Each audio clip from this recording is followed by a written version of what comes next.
علیکم ورحمۃ اللہ وبرکاتہ۔ نحمده ونصلي ونسلم على رسوله الكريم، اما بعد فاعوذ بالله من الشيطان الرجيم، بسم الله الرحمن الرحيم، الا ان اولیاء الله لا خوف عليهم ولا هم يحزنون الذين امنوا وكانوا يتقون، صدق الله العظيم وصدق رسوله النبي الامين المتين الكريم، ونحن على ذلك لمن الشاهدين والشاكرين والحمد لله رب العالمين۔ قال الله تبارك وتعالى في شان حبيبه الكريم، ان الله وملائكته يصلون على النبي يا ايها الذين امنوا صلوا عليه وسلموا تسليما۔ اللهم صل على سيدنا ومولانا محمد وعلى الوجود والكرم وعلى اله وبارك وسلم، صلاة وسلام عليك يا رسول الله۔ قادر الشکر ہے رب قدیر کا، قادر الشکر ہے رب قدیر کا، دامن ہے میرے ہاتھ میں پیران پیر کا، دامن ہے میرے ہاتھ میں پیران پیر کا، واہ کیا مرتبہ غوث ہے بالا تیرا، واہ کیا مرتبہ غوث ہے بالا تیرا، اونچے اونچوں کے سروں سے قدم اعلیٰ تیرا، سبحان اللہ۔ سر بھلا کیا کوئی جانے کہ ہے کیسا تیرا، سر بھلا کیا کوئی جانے کہ ہے کیسا تیرا، اولیاء بنتے ہیں آنکھوں پہ وہی طلبہ تیرا، اولیاء بنتے ہیں آنکھوں پہ وہی طلبہ تیرا، نہ تخت و تاج نہ لشکر و سپاہ میں ہے، نہ تخت و تاج نہ لشکر و سپاہ میں ہے، جو بات مرد قلندر کی ایک نگاہ میں ہے، جو بات مرد قلندر کی ایک نگاہ میں ہے، نگاہ ولی میں وہ تاثیر دیکھی، نگاہ ولی میں وہ تاثیر دیکھی، بدلتی ہزاروں کی تقدیر دیکھی۔ خراج عقیدت کے طور پہ حضور غوث پاک رضی اللہ تعالیٰ عنہ کی بارگاہ میں ترنم کے ذریعے چند اشعار اور میں پہنچانے کی سعادت حاصل کروں۔ اس سے قبل آقا و مولا حضور تاجدار مدینہ صلی اللہ علیہ وسلم کی بارگاہ ناز میں، جن کی بارگاہ میں صبح و شام 70,000 نئے فرشتے درود و سلام کا ہدیہ پیش کرتے ہیں، اور انہیں دوبارہ کبھی موقع نہیں دیا جائے گا۔ یہ تو ہم گنہگاروں کا نصیب ہے کہ ہم جب چاہیں اپنے آقا پر درود پڑھ سکتے ہیں، اسی آقا پر اپنی نجات اور بخشش کے لیے، اپنی دنیا اور آخرت کی کامیابی کے خاطر جی لگا کر لو لگا کر درود و سلام کا بابا سے بلند ہدیہ پیش فرمائے۔ اللہم صلی علی سیدنا و مولانا محمد معاذ الجود والکرم وعلی آلہ مبارک وسلم، صلی علیہ وسلم علیہ وسلم۔ تازہ ترین چند شعرات بہت تیزی کے ساتھ سماعت کریں۔ گفتگو نرالی ہے،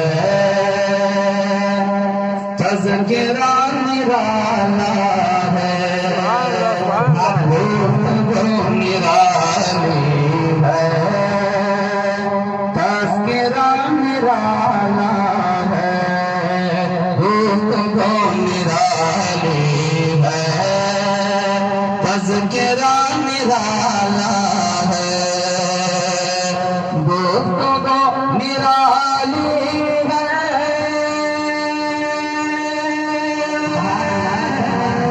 تذکرہ نرالا ہے، گفتگو نرالی ہے، تذکرہ نرالا ہے، میرے غوث اعظم کا، میرے غوث اعظم کا مرتبہ نرالا ہے، میرے غوث اعظم کا مرتبہ نرالا ہے، ان کے آستانے کی شان پوچھتے کیا ہے، ان کے آستانے کی شان پوچھتے کیا ہے، ان کے آستانے کی شان پوچھتے کیا ہو، ان کے آستانے کی شان پوچھتے کیا ہو، ان کے ترک کو دیکھا، ان کے ترک کو دیکھا، دبدبا نرایا ہے، ان کے ترک کو دیکھا، دبدبا نرالا ہے۔ لوح کیا قلم کو بھی رکھتا ہے نگاہوں میں، لوح کیا قلم کو بھی رکھتا ہے نگاہوں میں، لوح کیا قلم کو بھی رکھتا ہے نگاہوں میں، لوح کیا قلم کو بھی رکھتا ہے نگاہوں میں، وہ زمین پر بیٹھا، وہ زمین پر بیٹھا، دیکھتا نرالا ہے، وہ زمین پر بیٹھا، دیکھتا نرالا ہے۔ اور اس شو کو بھی خصوصی توجہ کے ساتھ سماعت کریں۔ ارشاد ارشاد۔ وہ تو پیر پیران ہے، وہ تو شاہ جیلا ہے، وہ تو پیر پیران ہے، وہ تو شاہ جیلا ہے، وہ تو پیر پیران ہے، وہ تو شاہ جیلا ہے، وہ تو پیر پیران ہے، وہ تو شاہ جیلا ہے، میرے غوث اعظم کا، میرے غوث اعظم کا سلسلہ نرالا ہے، میرے غوث اعظم کا سلسلہ نرالا ہے، میرے غوث اعظم کا سلسلہ نرالا ہے۔ اور آخری شعر کو آپ سماعت کریں۔ ارشاد ارشاد ارشاد۔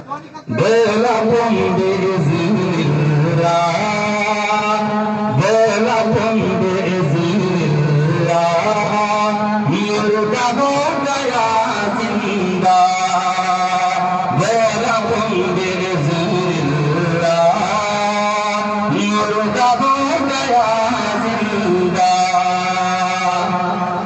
بولکم بإذن اللہ، مردہ ہو گیا زندہ،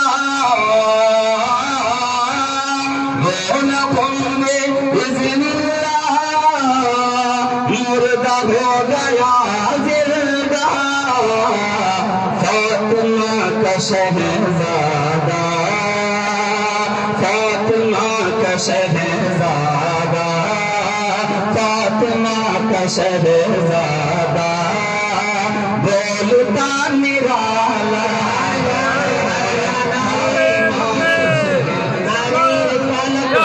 خوشبی غافل بنا، خوشبی غافل بنا، آئے اہل سنت، آئے اہل سنت، آئے تکبیر، آئے رسالت۔ مقطع کا شعر سماعت کریں۔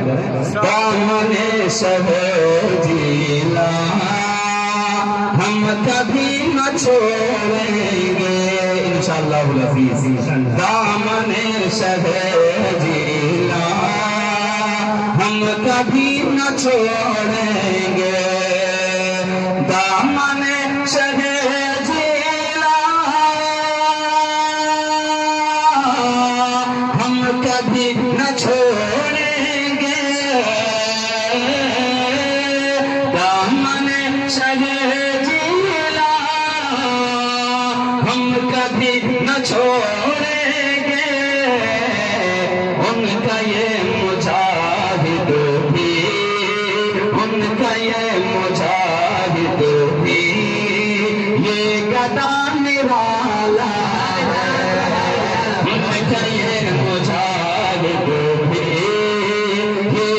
تذکرہ نرالا ہے، روح وہ نرالی ہے، تذکرہ نرالا ہے، میرے غوث اعظم کا مرتبہ نرالا ہے۔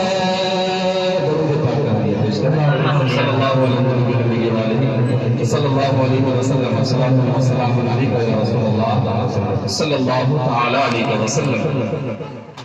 اللہ رب العزت نے اپنے پاکیزہ کلام میں ارشاد فرمایا الا ان اولیاء اللہ لا خوف علیہم ولا هم یحزنون، کہ بے شک خبردار میرے ولیوں کو نہ کوئی خوف ہے نہ کوئی غم۔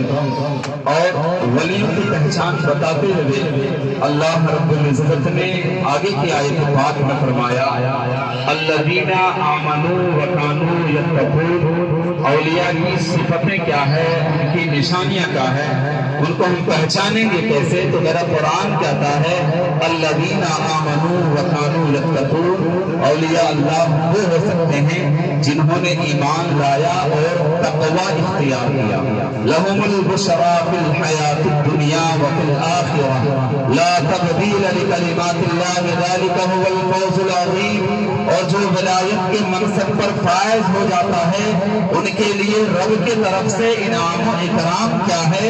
تو میرے رب نے اس کا جواب بھی اس کے بعد والی آیت پاک میں دیا لہم البشریٰ فی الحیاۃ الدنیا وفی الآخرہ، کہ دنیا والے سنو جو میرا ولی ہو جاتا ہے ان کے لیے رب کی طرف سے انعام یہ ہے کہ دنیا کی زندگی میں بھی اس کے لیے خوشخبری ہے اور آخرت کی زندگی میں بھی اس کے لیے خوشخبری ہے۔ لا تبدیل لکلمات اللہ ذلک هو الفوز العظیم، اور اللہ نے جو وعدہ فرما لیا اللہ کا وعدہ بدلتا نہیں، لا تبدیل لکلمات اللہ، اللہ کا وعدہ بدلتا نہیں، اللہ کے کلمات بدلتے نہیں، ذالک هو الفوز العظیم۔ اور اللہ تبارک و تعالی نے اپنے ولیوں سے جو وعدہ فرمایا صحیح معنی میں تو کامیابی انہی نے حاصل کی جو ولایت کے منصب پر فائز ہو گئے۔ باقی دنیا جسے کامیابی کہتی ہے وہ دنیا کی نگاہ میں ہو سکتا ہے، لیکن میرے رب نے قرآن کے اندر جس کو کامیابی سے تعبیر کیا اس کا مطلب یہ ہے لہم البشریٰ فی الحیاۃ الدنیا وفی الآخرہ لا تبدیل لکلمات اللہ ذلک هو الفوز العظیم۔ رب کے نزدیک تو کامیابی اسی کے لیے ہے جس کے لیے رب قدیر نے دنیا میں بھی خوشخبری عطا فرمائی اور آخرت میں بھی اس کو خوشخبری عطا فرمائی، اور رب قدیر نے اس کو فرما دیا ذالک هو الفوز العظیم، یہی سب سے بڑی کامیابی۔ محترم حاضرین و سامعین، ہم حضور غوث پاک رضی اللہ تعالیٰ عنہ کی عقیدت و محبت میں یہاں پہ جمع ہوئے۔ قسم خدا کی دنیا بہت سارے لوگوں کی محبتیں میں جمع ہوتی ہے، لیکن کتنے خوش نصیب ہیں وہ لوگ جو اللہ کے محبوب کی محبت میں یہاں جمع ہوئے ہیں، جن کی محبت میں جمع ہونا ہماری دنیا اور آخرت کی کامیابی کی ضمانت ہے، جن کی محبت میں جمع ہونا اس دنیا سے ایمان کے ساتھ جانے کی دلیل ہے، جن کی محبت میں جمع ہونا اپنے ایمان اور عقیدے کی حفاظت کی ضمانت ہے۔ آج کے اس پرفتن ماحول میں اگر اپنے ایمان اور عقیدے کو محفوظ رکھنا ہے تو اولیاء اللہ کی محبت کو لبیک کہتے ہوئے اولیاء اللہ کی محبت کے لیے جمع ہونا پڑے گا۔ اور دراصل ایسی محافل میں ایسی تقریبات میں جمع ہونے والے کو دین اور دنیا دونوں طرح کی دولتوں سے اللہ تبارک و تعالی سرفراز فرماتا ہے۔ حضور غوث پاک رضی اللہ تعالیٰ عنہ جن کی محفلیں کم و بیش آج سے سال قبل سے لے کر آج تک منایا جا رہا ہے اور قیامت تک منایا جاتا رہے گا، اور یہ دنیا کے کسی انسان کے اختیار میں نہیں ہے۔ قسم خدا کی اگر یہ محفلیں سجتی ہے تو میرے رب کی مرضی کے بعد سجتی ہے، میرے رب کی رضامندی اور رب کی مرضی کے مطابق سجتی ہے۔ اگر رب نہ چاہے تو کسی کے لیے کوئی محفل سج ہی نہیں سکتی، کسی کا ذکر ہو ہی نہیں سکتا۔ محترم حاضرین، حضور غوث پاک کا کیا مقام ہے؟ اللہ نے آپ کو کیسا مرتبہ عطا کیا؟ کیا ہمارے لیے یہی کم ہے کہ حضور غوث پاک رضی اللہ تعالیٰ عنہ حسنی سید بھی ہے، حسینی سید بھی ہے، والدہ کی طرف سے بھی آپ کا نسب نامہ حضرت علی مرتضیٰ تک جا کر ملتا ہے، اور والد کی طرف سے بھی آپ کا سلسلہ نسب حضرت علی مرتضیٰ تک جا کے ٹچ ہوتا ہے۔ ایک سید کا کیا مقام ہے وہ تو اپنی جگہ ہے، لیکن حضور غوث پاک رضی اللہ تعالیٰ عنہ کو اللہ تبارک و تعالیٰ نے کیسے مقام اور مرتبے سے نوازا تھا، آپ سماعت کریں۔ حضرت شیخ سید احمد کبیر رفاعی، شیخ سید احمد کبیر رفاعی رحمت اللہ تعالی علیہ اپنی کتاب میں حضور غوث پاک کے بارے میں لکھتے ہیں۔ سید احمد کبیر رفاعی یہ کون ہے؟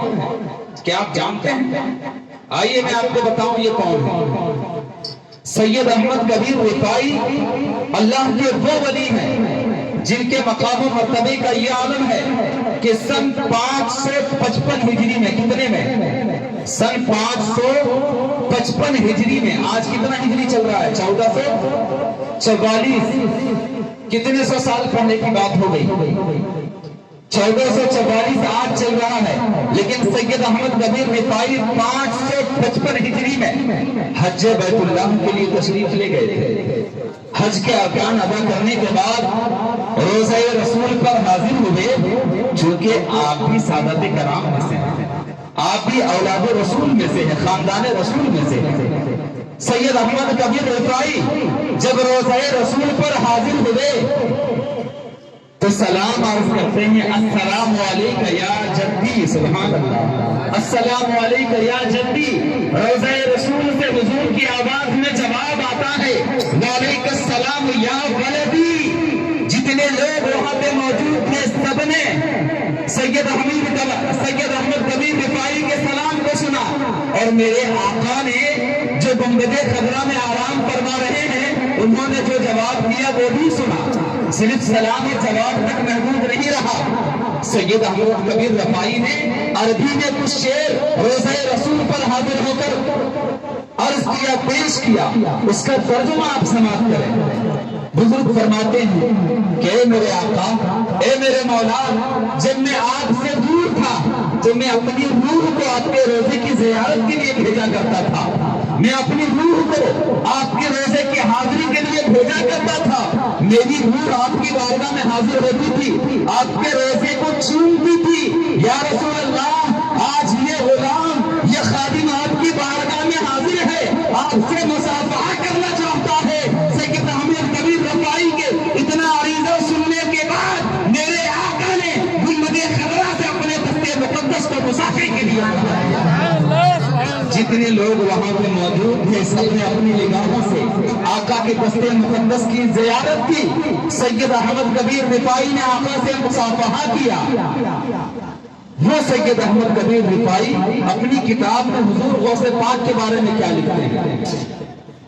کہتے ہیں کہ حضور غوث پاک رضی اللہ تعالیٰ عنہ اپنے چند مریدین کے ساتھ دین کی تبلیغ و اشاعت کے لیے نکلے ہوئے تھے، لوگوں کو دعوت دین دیتے چلے جا رہے تھے۔ اسی میں سے ایک پادری جس نے کافی عرصہ مصر اور عراق میں گزارا تھا، علماء کے زبانی یہ حدیث پاک سنا تھا، جس حدیث پاک میں میرے آقا صلی اللہ علیہ وسلم نے ارشاد فرمایا کہ میری امت کے علماء بنی اسرائیل کے انبیاء کی طرح ہے۔ اس پادری نے حضور غوث پاک کی بارگاہ میں حاضری دی اور کہا کہ آپ آقا کے غلام ہیں، آپ آقا کے عاشق ہیں، آپ اپنے دین کی دعوت دے رہے ہیں لوگوں کو۔ آپ کے آقا نے یہ فرمایا کہ میری امت کے علماء بنی اسرائیل کے انبیاء کی طرح ہیں، اس بات کو آپ مانتے ہیں؟ حضور غوث پاک نے کہا بصر و چشم مانتے ہیں، قبول کرتے ہیں۔ پادری نے کہا کہ میرے نبی کی یہ شان تھی، حضرت عیسیٰ علیہ السلام مردوں کو ٹھوکر مارا کرتے تھے تو مردے زندہ ہو جایا کرتے تھے۔ حضور غوث پاک رضی اللہ تعالیٰ عنہ نے کہا کہ اے پادری، جب میرے آقا نے فرما دیا کہ ان کی امت کے علماء بنی اسرائیل کے انبیاء کی طرح ہیں، یعنی جس طریقے سے بنی اسرائیل کے انبیاء کرام علیہ الصلوۃ والتسلیم کو رب کائنات نے معجزات عطا فرمائے تھے، میرے آقا فرماتے ہیں میری امت کے علماء کو، علماء سے مراد اولیاء اور صالحین کی جماعت کو اللہ تبارک و تعالیٰ انہی انبیاء کی طرح کرامتیں عطا فرمائے گا۔ اگر وہ انبیاء کرام مردے کو زندہ کیا کرتے تھے تو اللہ تبارک و تعالیٰ میری امت کے ولیوں کو وہ کرامت عطا فرمائے گا۔ حضور غوث پاک رضی اللہ تعالیٰ عنہ کہتے ہیں کہ میرے آقا نے فرمایا اس میں تمہیں کوئی شک ہے کیا؟ پادری غور و فکر کرنے لگا۔ حضور غوث پاک نے کہا تمہیں غور و فکر کا موقع نہیں دیں گے۔ سرکار غوث اعظم نے ہاتھ پکڑا۔ سرکار غوث اعظم جس کا ہاتھ پکڑ لے وہ کوئی عام انسان تو نہیں ہو سکتا، ابھی تک تو پادری تھا، لیکن جب غوث اعظم کا دست مقدس پڑ گیا تو اب تک کوئی عام انسان نہیں رہ سکتا نا، اب تو جہنم میں جانے کا چانس ختم ہو گیا نا، اللہ کے ولی کی ہاتھ پڑ گئی نا۔ حضور غوث پاک نے ہاتھ پکڑا، قبرستان کی طرف لے گئے اور ایک بہت پرانی قبر کی طرف اشارہ کیا اور کہا کہ اے پادری اگر تو کہے تو میں اس قبر کے مردے کو زندہ کر دوں۔ پادری نے ہمیں جواب دیا۔ سرکار غوث اعظم نے خود باذن اللہ فرمایا تو وہ مردے اٹھ کر کھڑا ہو گیا اور کہا کہ یا غوث اعظم، یا غوث اعظم، کہا کہ یا غوث اعظم قیامت قائم ہو گئی کیا؟ سرکار غوث اعظم نے کہا نہیں، قیامت قائم نہیں ہوئی ہے، پادری کے اصرار پر میں نے تمہیں قبر سے اٹھایا۔ اے مردے، اے مرد قبر سے اٹھنے والے تو بتا دے اس پادری کو کہ تو کس زمانے کا آدمی ہے۔ تو وہ جو قبر سے اٹھا تھا حضور غوث پاک کی کرامت کی وجہ سے وہ کہتا ہے کہ میں حضرت دانیال علیہ السلام کی امتیوں میں سے سبحان اللہ، دانیال علیہ السلام کی امتیوں میں سے تھا۔ اتنا سنا تو پادری نے اپنا سر حضور غوث پاک کے ہاتھ میں رکھ دیا، کہا کہ حضور اپنے غلاموں میں شامل کروا لیجیے۔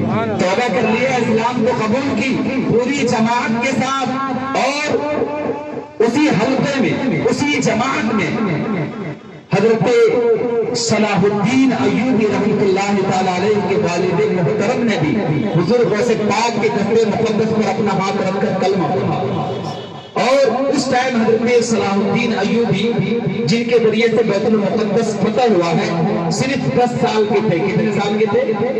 10 سال۔ حضرت صلاح الدین ایوبی کے والد محترم نے ان کو اپنے گود میں لیا اور حضور غوث پاک کی بارگاہ میں دعا کے لیے حاضر ہو گئے۔ سرکار غوث اعظم نے دیکھا، دعا فرمائی اور کہا کہ یہ لڑکا ایسا مرد مجاہد بنے گا